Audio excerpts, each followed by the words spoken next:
This is Unstructured. Hey everybody, today I have a kind of a unique guest. His name is John Eckberg. And John, I hope I'm saying your name correct, am I? You got it, yep. Oh, excellent. Well, John reached out to me saying, well, you do this unstructured thing and you seem to talk to a lot of different people. I might have a story for you. And he immediately got my curiosity up because he kind of wrote out a brief synopsis of a book that he wrote. And this book is called The Juice, Road Dog, and Murder on Bundy Drive. Now, anyone who's been paying attention to pop culture, say, for the past 20-something years, will recognize some of those names. So how are you doing today, John? I'm doing great, and thanks for having me on the show. It's very generous of you. I appreciate it very much. Happy to have a story. Now, I want to go first off because it's kind of a long, meandering mess of a story. So to try to get a handle on it, this all revolves around someone named Glen Rogers, correct? That's right. And Glen was a career criminal from Hamilton, Ohio, a town north of Cincinnati. I was a newspaper reporter at the time, and my co-author of the book, Steve Combs, came to the newspaper, Cincinnati Enquirer, came to me and said, I'm going to cover Glen Rogers' trial in Florida, where he had murdered a woman, Tina Marie Cribbs. Pretty vicious, bloody murder, too. Knives, the whole deal that Ryan Murphy's made a killing on with American Horror Story sort of thing. Well, the newspaper didn't have the budget to send me down there, didn't have the inclination either, but Steve wrote about it. And I filled in some background from Glen's time growing up in Hamilton, Ohio, where I was a beat reporter at the time. So that's how the book initially was launched. Okay, so you essentially co-opted him and he co-opted you, so you could do a little background, he could do the trial, and then between the two of you could share the bylines? Yeah, just in the bylines in the paper. And then after the conviction for murder, he came back and said, I'd like to do more. I'd like to do a book. Well, I hadn't really considered writing a true crime book at the time or even partnering with somebody on it, and kind of backed away from the project initially. This was about 1997, I think. But he persisted, and he had a way about him. Steve was a AAA baseball umpire, a paramedic, so all the medical terms in the book are legit, and a tax accountant. He's still with us, right? Oh, yes. Yeah, he is. He's still lively and still with us. He also wrote a musical. One of the saddest things that I've ever heard of in terms of arts is he wrote a musical that's never been produced on the life and times of Paul Revere. And I always thought, with Hamilton's popularity, Steve ought to trot that thing out, but I don't even know. I haven't talked to him in a while.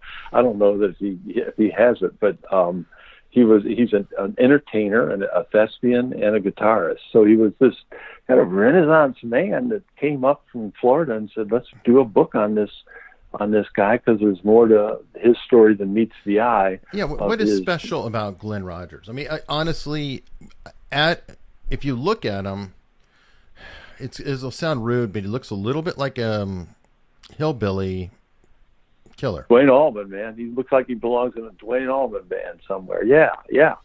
There's that country thing going on to him, and it's kind of low rent, white America, Oxycodone, disinvested. Hamilton, Ohio was a disinvested mill town, and Glen came up there out of school. Probably by the time he was 14, flunked out. Was a one-man crime wave in most of Hamilton through his teenage years, him and his brother. And what did they do? Well, they would do petty robberies, petty thefts. They'd go in. One thing that came back to kind of resonate with me was that they would always leave false clues wherever they went in. If they had a B&E, they'd leave cigarette butts that they'd scooped up at the bar, or somebody's hat that they'd stolen, because that was what you did when you did these little B&Es. Well, eventually Glen Rogers frankly went haywire, went on a killing spree through the South, killed 4 women. Well, in before we the get to span that, I definitely want to get into the background because I don't want to rush the story too much. No. Now, Okay. I think it's interesting. You mentioned that definitely in the book that he almost was toying with investigators. Did he have extra knowledge to do this? Because you also had written, I think, that he worked as kind of a narc or informant. Right. He was a drug informant in Hamilton, Ohio. They would actually pick him up from the jail and go out and make a low-level drug buy. Every low-level drug buy was a $100 transaction for him. So it was sort of the underbelly of the war on drugs. He was in cahoots with the county prosecutor, delivered a steady stream of people on drug charges, knew that drug world, and sometimes as family members as well. When you do that in a small town, though, you pay a price.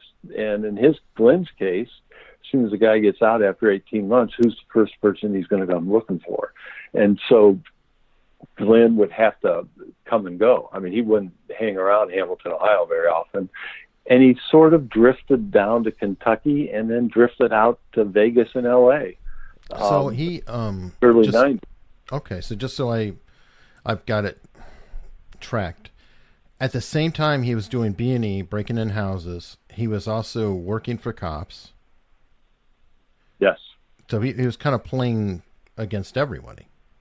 Right, and he wouldn't necessarily do his B&Es in Hamilton, Ohio. I mean, he'd roll down the road to Lexington, Kentucky, and do his B&Es down off the Dixie Highway somewhere. But in Hamilton, Ohio, he was known as the go-to guy to set up. When they say his record is as long as your arm, it literally was as long as your arm. On petty, because they bring him up on petty drug charges too, or he'd be part of it and he'd just never show up in court. They'd let him walk. He'd go free.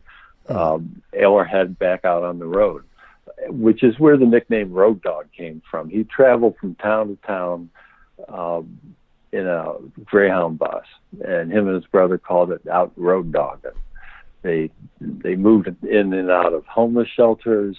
He did specifically.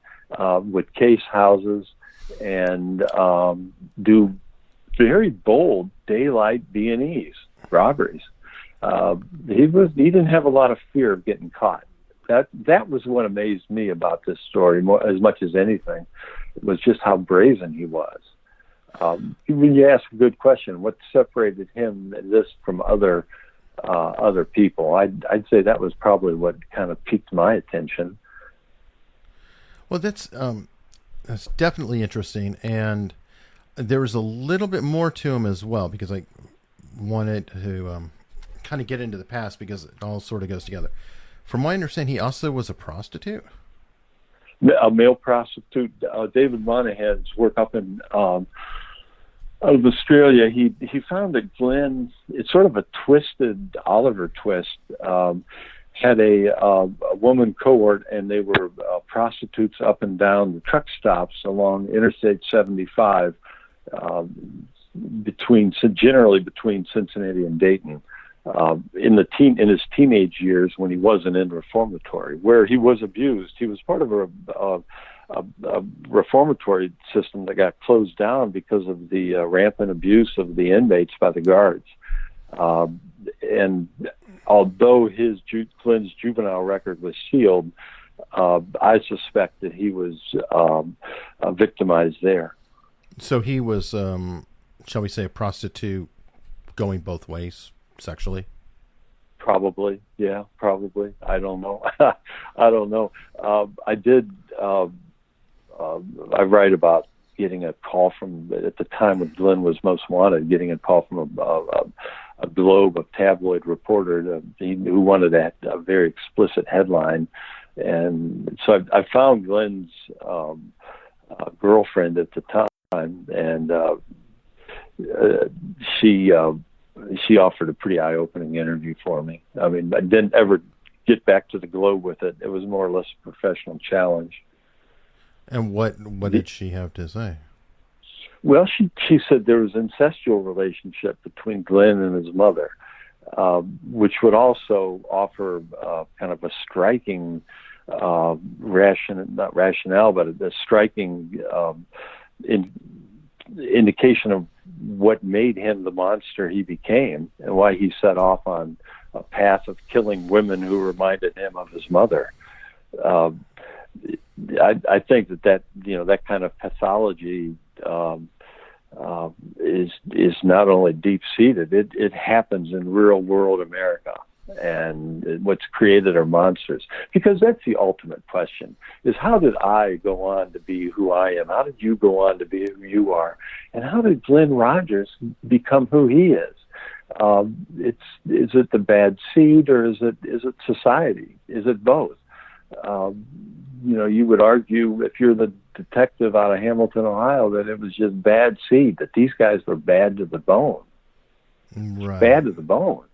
But on the other hand, when you have the kind of upbringing that he had, and which we detail in the mitigation phase of the Tina Marie Cribbs trial, part of the book, some people would argue, might be tedious, because we dive into that. We leave that original book the way it was when we wrote it in 2002.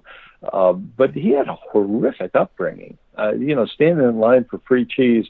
His brother, who went on to own some Pizza Huts in San Diego, escaped that poverty due to the kindness, I think, of an aunt and uncle. Glenn wasn't so fortunate. The same brother who robbed with him? A different brother. Brother, okay. Not the brother that would do the B&Es.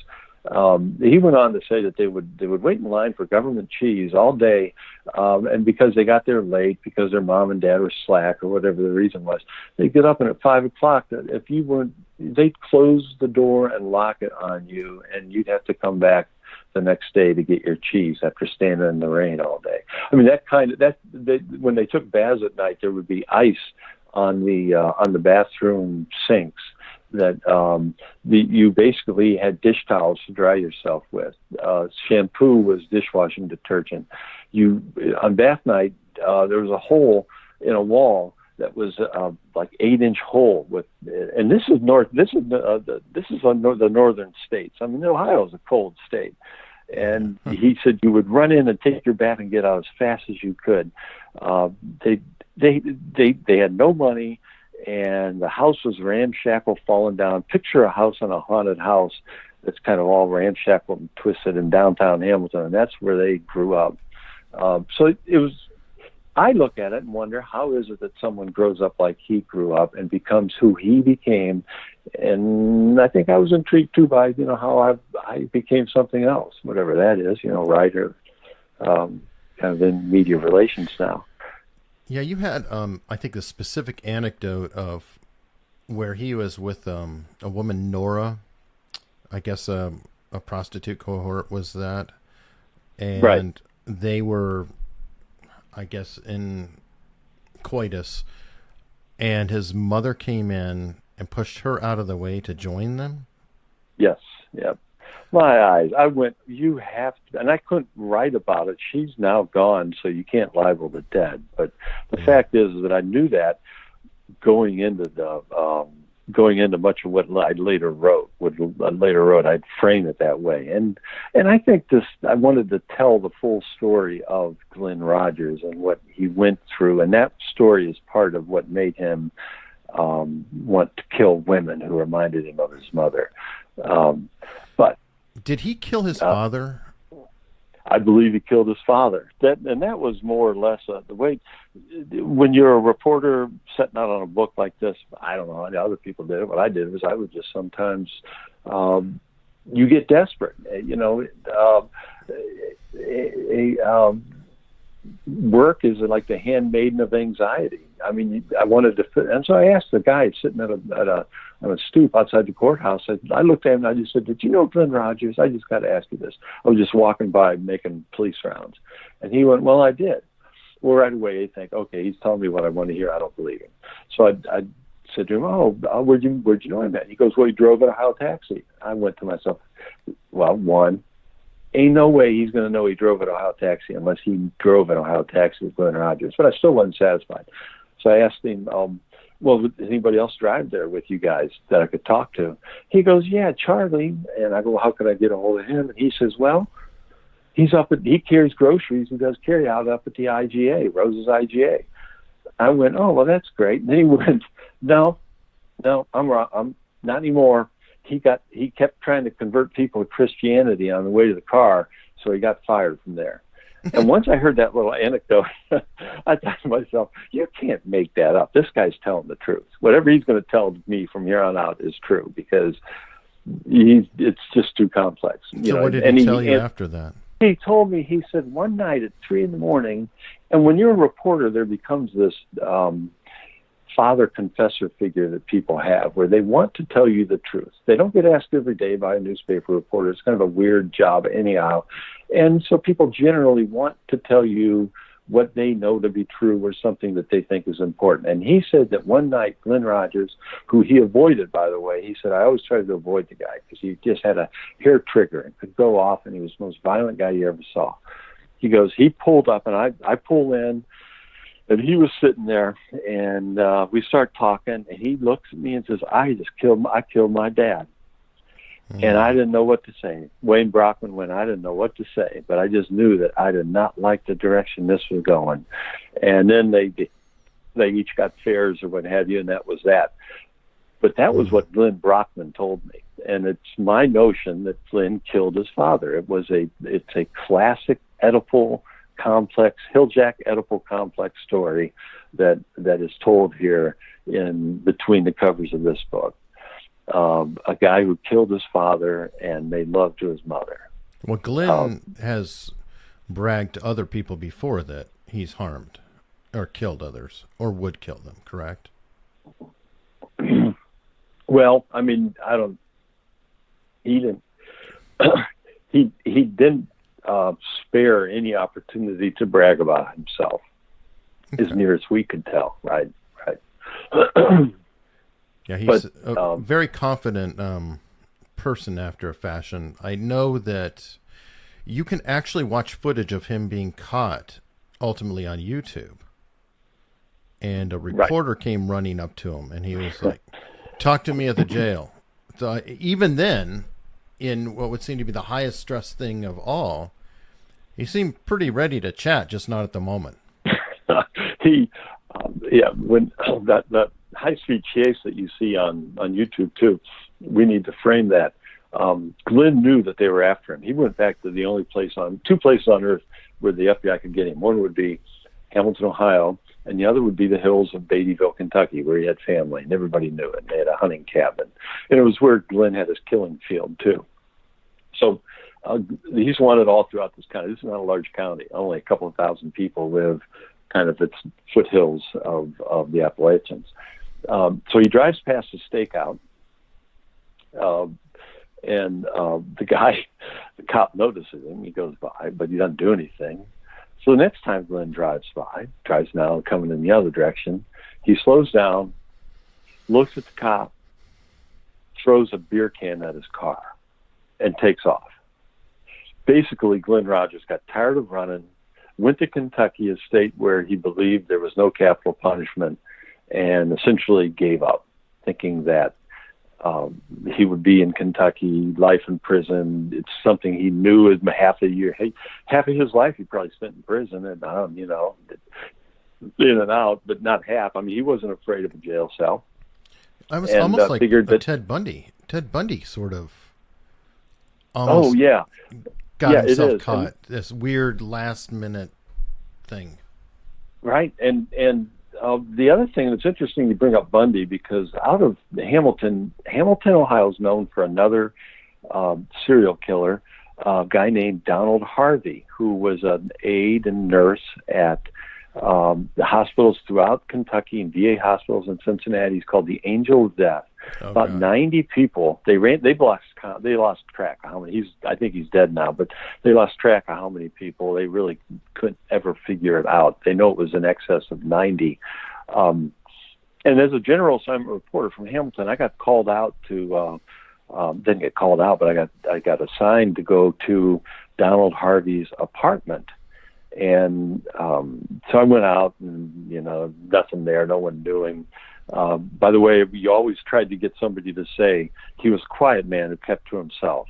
If you could get somebody to say that, everybody in the suburban newsroom had to give you $1 the next day if you could get it in the newspaper. So anytime I'd go to a scene like that, someone's house, and then ask if they knew the person, I would always ask, would you say he's a quiet man that kept to himself? It's not easy to get. I've never in my career, 30 years there, got anybody to say that, even though I always asked as sort of a leading question. But in any event. Really? I thought they always said that.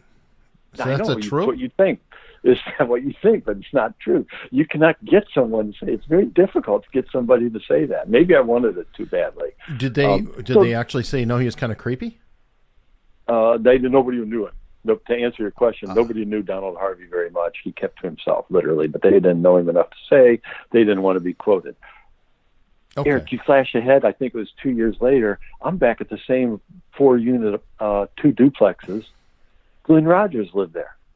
Oh my God! I didn't know it. I didn't know it at the time, but I now often wonder if Glen Rogers' time in that 4-unit, really 2 duplexes outside Trenton, Ohio, meshed with Donald Harvey, the 90-person serial killer. If there were 2 serial killers living there, and if indeed they swapped murder stories, if they were addicted together to killing. But the juxtaposition of that always struck me as profoundly odd and coincidental. Yeah, that's. I mean, the Hillside Stranglers, they did it together, but. But yeah, Donald Harvey was. I think he got murdered in prison a few years ago. But he would, if he didn't like you, he would kill you, and if he thought you were suffering, he would kill you. And he did it through IVs. Well, Glenn killed a guy named Tommy Wolsifer in the book 1 by pouring whiskey into his IV. So the parallels between the two struck me as, if I had to ask Glen Rogers anything, it would be, did you know Donald Harvey? But then again, could you even believe him? Whatever he said, if you could believe him. So, interesting. But when we produced the book, though, we were blessed with Steve had the foresight to ask the prosecutor for more detail than she had been willing to give him, and she just told him, "Here, take the box." And it was a judge's box of records. She said, "The judge told me to dispose of it. I'm disposing of it by giving them to you." And therein, that's remarkable. I mean, you're almost downplaying this. You have essentially all the evidence that was just handed to you. Yeah. What if there's an appeal? I mean, good God. I'm sure it's not the only copy. It's not the only copy. It was the judge's copy. The court clerk maintains copies. You see, it's just the judge's paper to her. She didn't want that around. Just like get rid of it. But in what we found, though, what we had was not only everything from the Tina Marie Cribbs trial in Florida, but we had police investigatory records from California for a period of time. Of Glenn's time there in California. We had addresses of where he lived. We had jobs that he held down. Before we dig into that, treasure trove. Cool. Let's get a timeline going here. So after he ran amok all over Ohio, Kentucky area, you said he went to Vegas. And when was this? 80s? When? Oh, yeah, it's vague, but in the early 90s. We know he did earthquake repair work following the earthquakes in Southern California in about 1993, I think was when that was. And throughout the early 90s, he was in California as a part-time printer. He had his own paint and construction company for a time. He worked for a construction and painting company. He actually went to school to become a maintenance apartment building guy with a degree in apartment building maintenance. So over that course of about 3 years, he was also dealing too, right? He was dealing. Yeah, he was dealing, which we probably surmised that he was dealing under the name of James Peters. James Peters was the son of Mark Peters, who was murdered in Hamilton, Ohio by Glen Rogers. Glenn grabbed the son's ID went off to California. Was he Mark convicted Peters. of murdering Mark Peters? No, and that was on his mind though for quite a while. They never actually. It took them even a while to charge him with the murder of Mark Peters. And to be honest with you, I'm not sure he's even charged with the murder of Mark Peters today because of the other convictions that happened. And Mark Peters becomes this old man, forgotten footnote from October of 1994. When he was last seen with Glen Rogers. Whoa. So that's around the same time. So what happened with Mark Peters? Mark Peters was a guy that took Glen Rogers in as a tenant, kind of as a helping with moving furniture around, because he had a furniture refinishing store. Lived in Hamilton, Ohio, a fixture there, and was found on a hillside in Kentucky, wrapped in a shower curtain, and deposited there by Glen Rogers, who had turned on him while in Hamilton, murdered him, although I think Glen told his brother, hey, I pushed him, he fell, he hit his head, he died, right? Well, in any event, Mark Peters was yet another victim of Glen Rogers. Glen then leaves Kentucky. The Kentucky authorities actually say, we don't know that this is Mark Peters, even though Glen's brother took authorities to the body. They said, we don't know who this is. We're going to have to wait for the pathologist's report. That's 90 days out. Glen disappears and is off the charts again, back in L.A., living the dual life as a male hooker, guy painting, kind of what's the name of that guy from Saturday Night Fever? A house painter by day. Vinny something, Yeah, John Travolta's all I know. And out with the hoi polloi, selling himself by night, probably marveling at all the diamonds that are on the women in the nightclubs where he was hanging out too. Because he was, after all, a jewel thief. He was a minor jewel thief all the same. He was a jewel thief. In the box of records, and this was interesting to me too, were other murders that were typified by Glen Rogers. And I say that because I believe that he left a spotless crime scene. He left crime scenes that were devoid of any presence that he was there. He swabbed up his crime scenes. He always killed with a knife. Swabbed up his footprints, always. Tina Marie Cribbs, Linda Price in Biloxi, Mississippi. He was meticulous about it. And he also always killed with a knife. He claimed when he was arrested that he had murdered 70 people. That's kind of common, though, isn't it? Here's what's interesting to me about it was he said, I don't know, 40, 70 people. I don't know what the number is.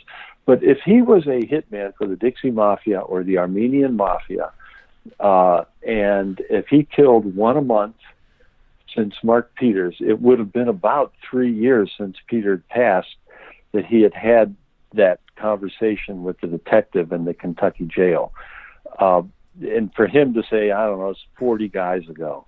There was one guy that he looks up in the jail in Kentucky and he sees Glen Rogers getting captured with the footage you saw, and he starts literally rattling his cup along the jail and demanding that the deputies, because he's in jail for murder, demanding that the deputies come and deal with it, because that was the guy on the screen was Mark.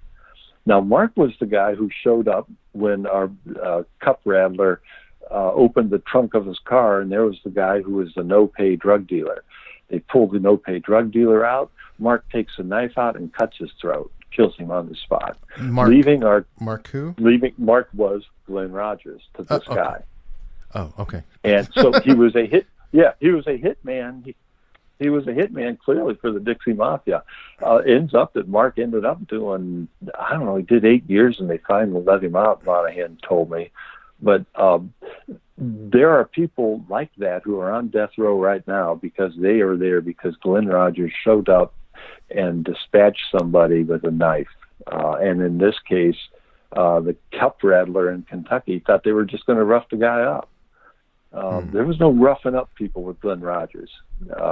He was, and that was we thought initially that he was a bragger. That when he'd say, 40, guys, I don't know. No. I mean, I don't know what the number is, but without a whole lot of trouble, in the first book, we found 3 or 4 other people that clearly Glen Rogers killed them. I mean, the cause and effect and the proximity. Carolyn Brannon in Winchester lived in an apartment building near him. Kelly Camargo up near in Hamilton, Ohio. Without a lot of trouble, we found a lot of people that he had killed. And the scary thing about Glen Rogers, I think the scariest thing about this whole story is that if he's living in a community of 2 million people, that means there are 200 of these guys in America. Maybe. I would hope that he's a little more rare than I hope you're right. I hope you're right. Okay, so on that meandering thing, he was apparently going back and forth between Ohio and California, I guess, at the time, because he killed Mark Peters in 94. And right. The big story, or the lead that we've been bearing for a while, took place. The fall of 94, he killed Mark Peters. Okay, and that was after what a famous crime that took place on June 13th in 1994. Yep. He's on the run from that crime. Okay, now leading up to this, I want to lead a little bit, and hopefully I'm representing it correctly. You theorize that he may have come across Faye Resnick and have been dealing drugs with her, and possibly gotten to know or meet a person, Nicole Brown Simpson. Right. In the club scene of Hollywood, and whether they met, my guess is they met while he was doing earthquake repair work, and they probably went, Can you get your painter, house painter? Can you get us some reefer? Can you get us some coke? And Glenn, of course, says, yeah, I can make all that happen.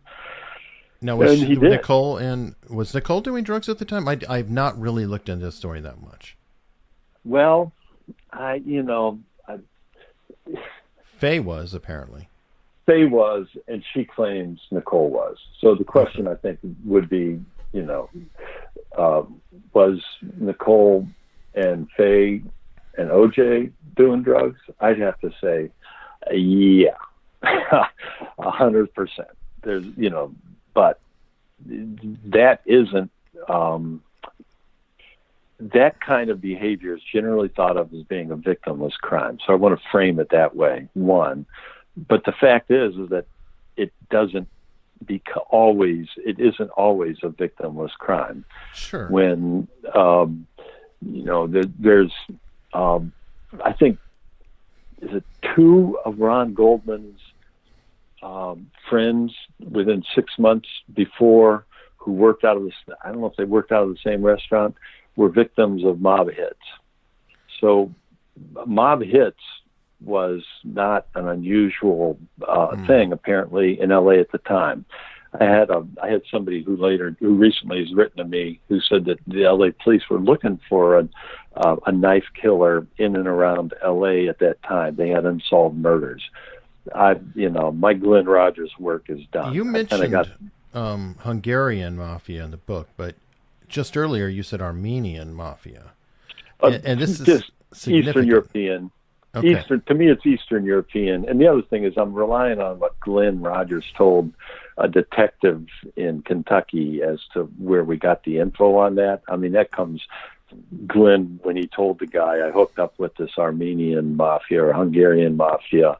And with Monahan, who also has done a documentary based on much of, I think, Road Dogg's groundwork, that there was an international criminal who was convicted of kidnapping a California businessman via Interpol who played a minor role in the Glen Rogers story, a guy named Steve Kiley. So once I heard that, I went, well, then it's not preposterous at all. We have a psychopath The mob needs psychopaths to do their to put fear, so no one's not everybody isn't stealing from them. Glenn was a perfect setup for that kind of occupation. He had no, I don't know, he didn't have any moral compass. He was total merchant of death. Okay, so just to pivot and kind of roll into the story, you, I think, had uncovered that O.J.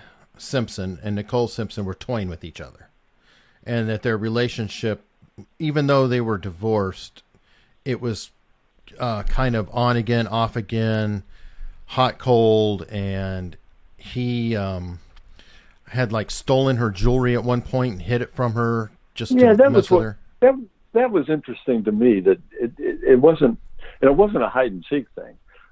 In '89, and this was Petruccelli's book, which is a terrific book, although he was sort of misguided at not bringing Rogers into it, but I now understand why he didn't. But he points out that in '89, New Year's Eve, they get into a big fight. They get into a fight.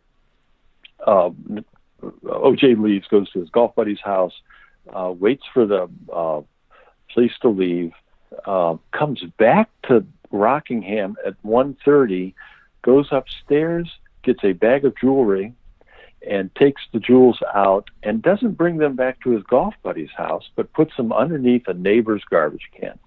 Goes back to his golf buddy's house. At about 4 a.m, he sends A.C. Cowling over to the garbage can to get the diamonds. So I realized that diamonds had a symbolic and probably a real deep meaning to a kid from the ghetto like OJ. They were money. And he was not going to let her get away with the money then, the diamonds then.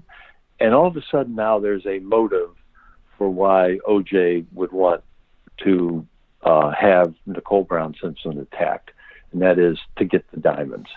Okay, perfect. So your speculation, and I just wanted to lead in with that foreshadowing. But right, you call it speculation. I call it connecting the dots. Whatever, it is still alleged, and it's not firm. I mean, you're pretty certain of it, but the diamonds? Not the diamonds. The idea that O.J. Simpson said, "Hey, I want to hire somebody to go rob her." Yeah, right. Of these diamonds. I don't have any firsthand knowledge of that happening, or. But okay. So your the reality is the that reality is Glenn did tell family members that he was going to sting. It was going to be a big haul for him. Okay. With a former pro football player and his wife. So paint a picture. Once happened? I learned that the diamonds happened in '89, it then led me to conclude, all right, I got to tell the story, because now we have a motive for OJ going to Bundy Drive. My premise is that he came to his maintenance guy and said, I hear you do a little work on the side. Can you do a robbery for me? I'll pay you $20,000. It'll be a piece of cake. You just show up. Everybody's at the dance recital. Here's the key. You go get the diamonds. You come out. I'll be smiling at the dance recital, and they won't have any proof it was me. Okay, so now just to sum it up, he hired somebody, namely he hired Glen Rogers and said, hey, go rob these jewels for me. I'll give you some cash. Right. Give you half up front, half after it's over. Now, what do you think happened? Do you think OJ knew that she was not going to be alone? You had mentioned that he was a bit of a peeping Tom. No, I think he thought that they could get the diamonds during the dance recital. When Glenn came back from the dance recital, there were no diamonds. Well, Nicole must have known that OJ was going to be coming for her diamonds. He had done it before, so she's not going to ever do anything but wear them, probably, the big money jewelry, especially at the daughter's dance recital. in Brentwood, Hollywood. You know, you're gonna be looking. You're really gonna be dressed up. Let's face it. You're gonna wear all the diamonds you have. So Glenn comes back and tells OJ, diamonds weren't there. Maybe they were there and Glenn kept them. Maybe they weren't. Who knows? OJ says, we go over the traditional way, and I'll drive, and you go in and rob it. Oh, And okay. I'll So be he out went in the alley. he went to burgle it then, to begin with. Yeah. Not to Right. rob it. Oh, okay. Right. No, well, the first one, I don't know the nuances. I think the robberies, when you go in, you expect somebody to be there. Burglaries, when you go in and no one is going to be there. Right. So the first time Glenn burglared, the second time under this scenario, OJ drives Glenn over to rob her. Okay. Just in and out. Wave a knife at her, scare the crap out of her, take her diamonds, get the jewelry, get out of there. Now, this is significant. Now, did they enter together, or was OJ just kind of like waiting out in the car? I'll be out OJ, here. Go get it. Yeah, I think OJ was waiting out in the car. Okay. And probably has Goldman come by, who's got the glasses. And when he sees Goldman go in and hears, hey, hey, hey, hears the dog barking and growling, he knows that Glen Rogers now is probably going to have a fight on his hand. And he wants to prove a point to his wife too. Never once were thinking that it would escalate into a serial killer butcher slaughtering everybody on the patio and cutting OJ's hand. Okay, so OJ maybe went in to go warn Glenn? No, probably went in to try to cool things out at this point. Yeah, or something. Or saw Glenn killing. He might have felt. I don't know if there's altruism in OJ's backbone. Probably not. So it wasn't probably to actually stop harm from happening. Although he would probably argue that. But in any event, I think OJ at this point entered the patio, if only to see what was happening. Okay, now you had mentioned in the book that Ron Goldman is a karate expert or martial arts expert of some kind. Right. And legitimately, or just a reputation? No, I think he had a couple of levels. The one, I don't think it was top six. I don't think it was six or anything, but I think he was savvy and knew how to fight and knew karate. Now, which go ahead. Mm-hmm. Did he have defensive wounds showing that he was in an altercation? Yeah, there's a wound on his left thigh that matches the way Glenn would kill people. Glenn would stab for the femoral, usually from, in his best of all possible world, from behind. But he would cut for the femoral artery in the thigh. And out of the 27, 28 torso wounds on Ron Goldman, there's this mysterious left thigh. Probably what happened was Ron, who knew karate, probably went to kick at the knife. His shoes were cut. Dogs barking. At some point in time, OJ now probably enters the scene because there's a real deal scuffle going on. Gives him another kick, and my theory is he stabbed in the thigh, which is typical Glen Rogers, hit the femoral.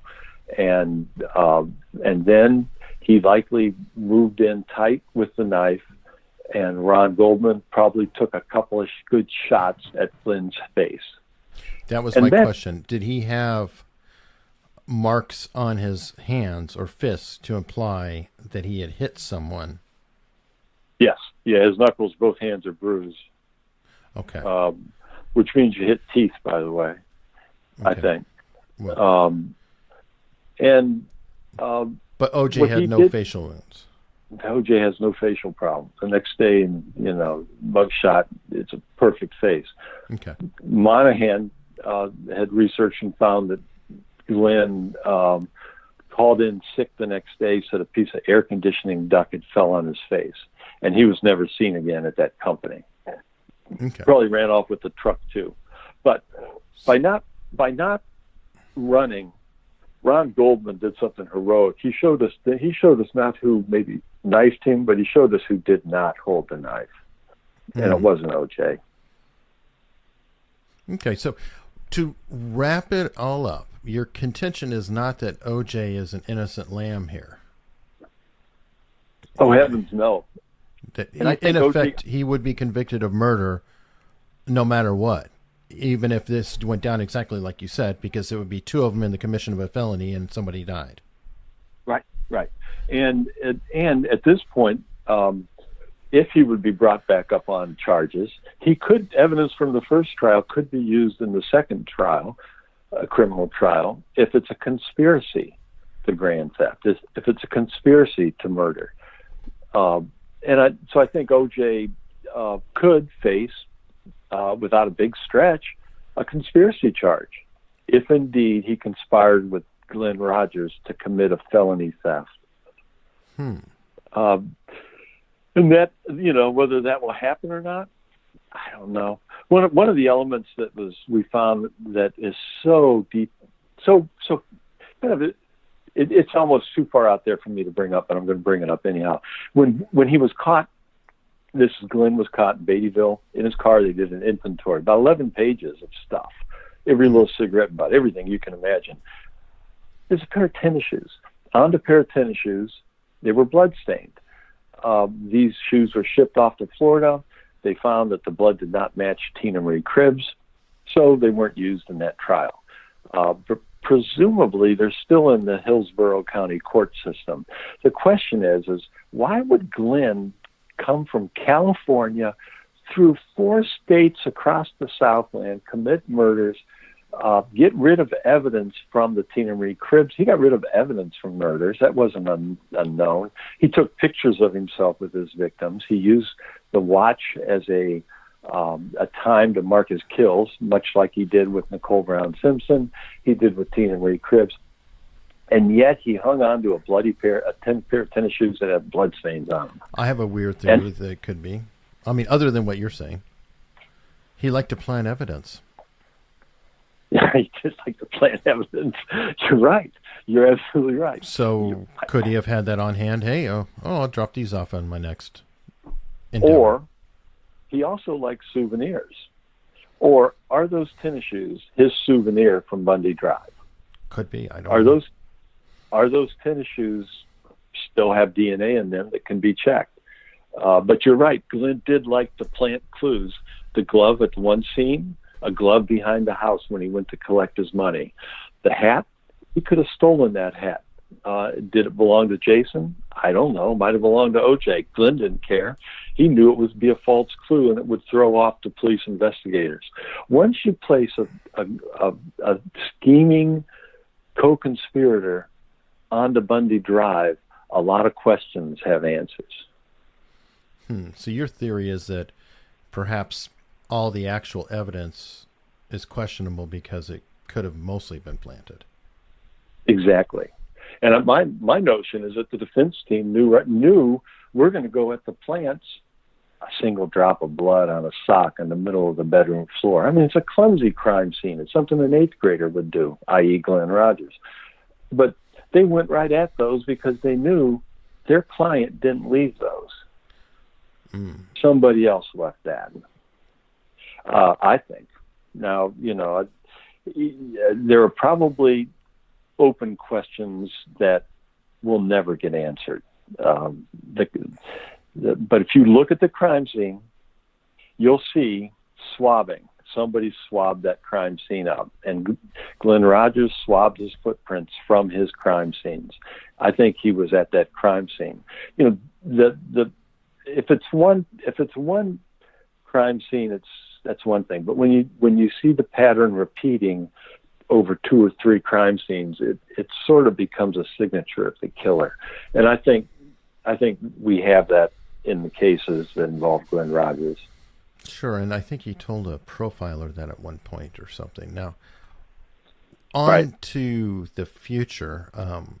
I think we do need to flesh out, say that this is not a new thing, this theory. It has been around for a while, and some people have fought against it, including the Goldman family. Yeah, I don't know. What my guess is, they think O.J. was a single killer, which means he'd have to dance through the crime scene, pirouette on three toes, manage to dump all of his bloody material somewhere, somehow, and that he had the anger and the will to pull that kind of crime off, as opposed to what I think is that a criminal saw an opportunity to set a guy up, and he was a serial killer and didn't mind killing people anyway.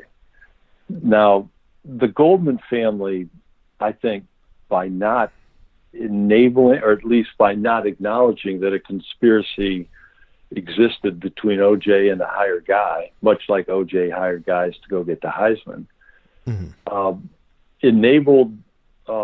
prevented a criminal justice system from stopping a man who would go on to kill at least 4 other women, and do it in a rampage of fury throughout the South because he had a thing for his mother. Well, had they, and you can't say that if they would have acknowledged there was 2 killers on the scene, if they would have sought out Glen Rogers, they could have prevented those other deaths. Well, nobody was looking for Glen Rogers or had any clue at the time, did they? Oh, they had a clue. The New York Daily, the opening, you're right. I mean, it went back to the Daily, I think the Daily News, opening day, Glen Rogers is in a front page story confessing to a guy named Tony West that he had killed two people. Well, for a newspaper reporter to save that story for the opening day of the trial means he didn't find out about it a day before. I mean, they sat on that for a while. So, yeah, you're right. This angle has been out there and dismissed by many people for one reason or another. What I know is that Glen Rogers was on the scene. I believe he could have been identified. He may have been stopped, and over the next year, there would be a number of people alive today, and families would not have lost mothers, sisters, and daughters. I see. You're saying that last rampage potentially could have been prevented. You know, you can't predict the future, but right. On the other hand, by not acting, don't you create a future, or you allow a future to be created? I think that and it's 2020's hindsight, obviously, but to me, when I started looking at it from a critical perspective, it was clearly a staged crime scene. The only question was who. Right. They pinned it on the police. That was preposterous. So who? Well, I think it was Glen Rogers. I know it wasn't the police. I mean, that'd be the craziest thing ever. The guys who never worked with one another are going to jeopardize 30-year careers to, stick a Hollywood actress or actor can get a conviction. I mean, nobody cares. Objectivity is another way of saying I don't care. And detectives who handle hundreds of homicides a year, they really don't care, other than to get the bad guy. I mean, that's what they care about. Right. That, unless something looks bad on them, and then maybe they can shift or something like that. I mean, right. But the question of whether the shoe is still out there and does it hold DNA from Ron and Nicole and Glenn, there was a drop of there's blood. The other thing that I always found was that it just doesn't add up, because there was blood under Nicole Brown Simpson, her fingernails, that differ from anybody else who we know was at the crime scene. It's a B in an EAP genetic marker, and what she had under her nail is not in. Well, it wasn't Goldman's. It wasn't O.J. Simpson. They have a different EA type, and she would have had to scratch herself and there was a drop on her thigh. So those two elements, which were offered in the opening argument and then quickly kind of lost in what ensued in that trial by Johnny Cochran, that also points to the fact that there was another killer on the scene. And if he lost a tooth, which Glenn did about this time, according to his family members, in a fight with Ron Goldman, there would have been blood dripping from his mouth onto Nicole as he finished her off with that Colombian necktie, I think they called it. But the fact is, there was blood under her nails, defensive blood that didn't come from anybody else on the scene except her. So maybe she scratched herself, but I don't think that's likely.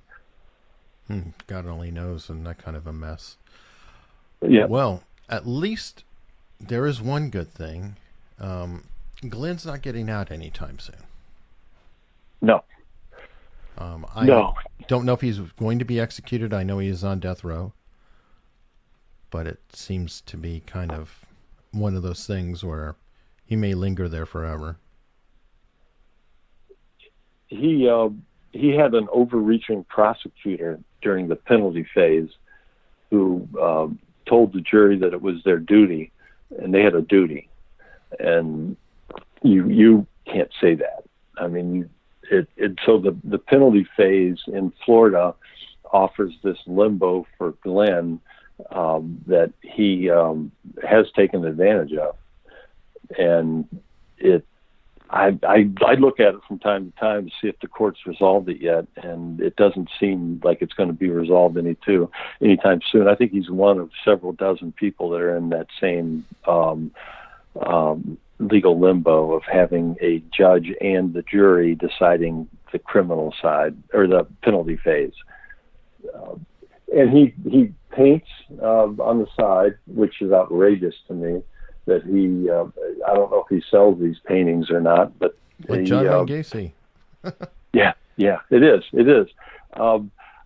I am curious though, I would like to know if he knew Donald Harvey, and if so, because the parallels between the death of Tommy Wilsifer and how Donald Harvey killed people, just too pat. And then the proximity that I think they had from that apartment building is just too pat.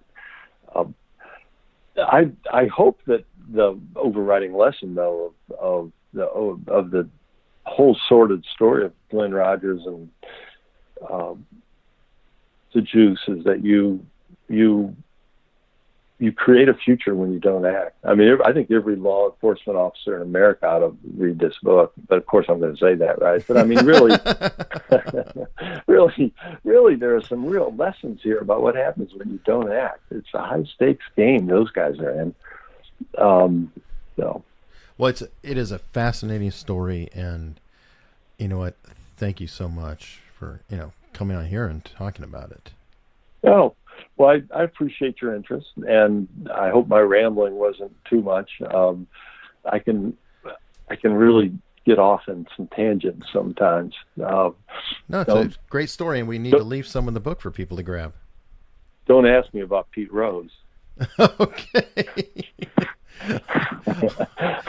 That was another box that I had. I've since misplaced it in my. When John Dowd released the material on Pete Rose, he put all of his working papers into the public record, printed up 30 copies of it. It was like the size of a post office box, and gave it to all the news media outlets at the time. So there was no real need for Pete to get a temporary restraining order because everything is already out. And I always thought that was an interesting thing. Well, I'm one of the few guys on earth who've read the box. And I have lost it in my attic of all places somewhere. So maybe if I ever turn that into a book, perhaps I can beg you to put me back on. Well, we might explore that. But thank you so much on this one. Thanks again.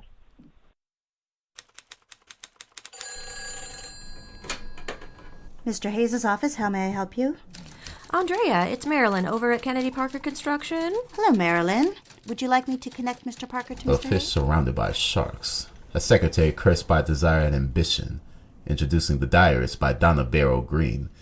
The Diarist, an addictive psychological thriller, satirical, suspenseful, and full of twists.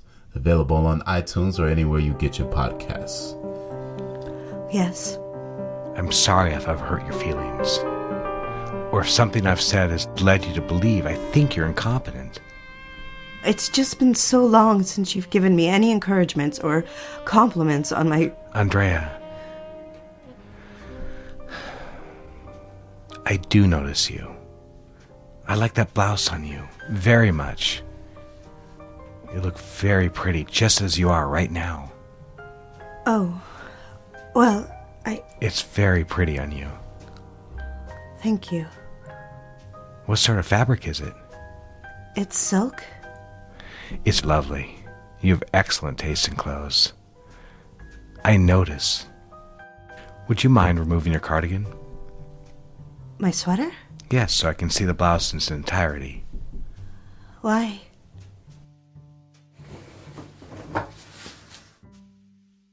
I like it very much. You see, I do notice you. You know that, don't you? I don't have to tell you I notice these things. You know when I like something, don't you? I don't know.